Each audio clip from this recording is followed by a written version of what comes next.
good morning. Time once again for Bobcat Central with our friend Ashley Washburn. Ashley, you made your way back from Flagstaff. The team did as well. 59 minutes and 58 seconds to finish that game, but they came away with a win. They came away with the win. I will say it was a little nerve-wracking at times. I mean, Northern Arizona was playing up way past what we had seen from them all season, but also when you're kind of in a situation like them, you already know you're not making the postseason, you're pretty much the last in the Big Sky Conference, you have nothing to lose, and they were playing that way, and they almost took down the number 3 ranked team in the nation. Kind of the same situation we have again this week. Once again on the road, elevation a little better, you'll be right at sea level. Very different, right at sea level, but there's definitely a lot of cleanup that they've been doing this week because even though NAU and Cal Poly have pretty similar records, they also have pretty similar play styles. They are super pass heavy, and if there was anything we took away from that NAU game is that secondary. There's a lot of work that needs to be done, and especially heading into that Cat Grizz game, you're going to want to clean up that last line of defense as much as you can, because if you keep letting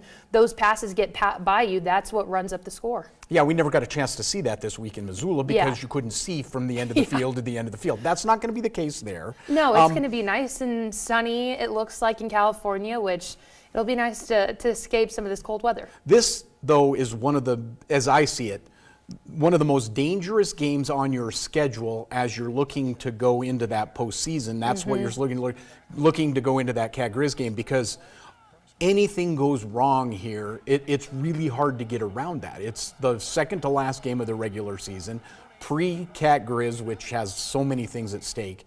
And like you said, a team that has absolutely nothing to lose going into it other than putting a check mark in, taking on and potentially beating the number 3 team in the nation. Absolutely, and I think this is the game that you really need to see all 3 phases come together.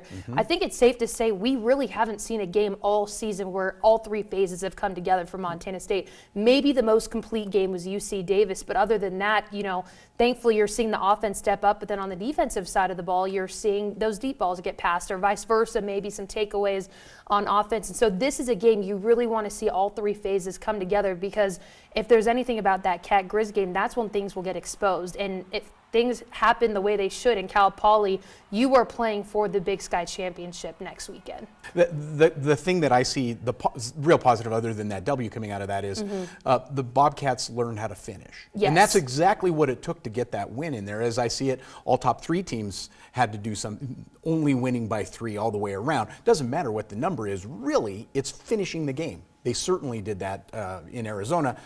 Maybe start a little stronger in California. Well, and then something that has really come to light as their phrase and motto this year is won't be beat versus can't be beat. You always hear teams saying, oh, we can't be beat. Well, won't be beat is a different mentality of we are going to do everything in our power because we refused to be beat. So that's something that, you know, they've had that motto since that Wyoming lost last year. So this has been something that they've really had a mentality of for the last year and a half, going on 2 seasons now. But we're really seeing it in some of these games where, you know, you're wondering how much magic does Montana State have left, because there have been game-like situations where you don't know how they pulled out the win, like Weber State. How did they get 4 safeties to help them win that game?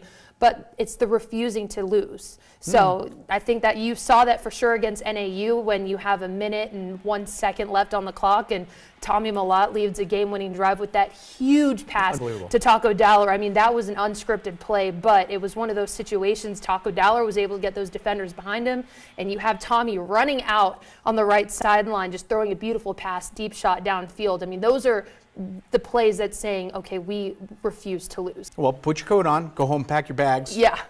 You won't need it. Maybe pack some flip-flops. Till you come back, and we'll check in with you and see how things go in California before we head into Cat Grizz week next week. It's going to be an insane week next week. Should be a good time. Ashley, thank you very much. Safe travels. Time for a quick break here on Montana This Morning. We come back, much more Montana This Morning.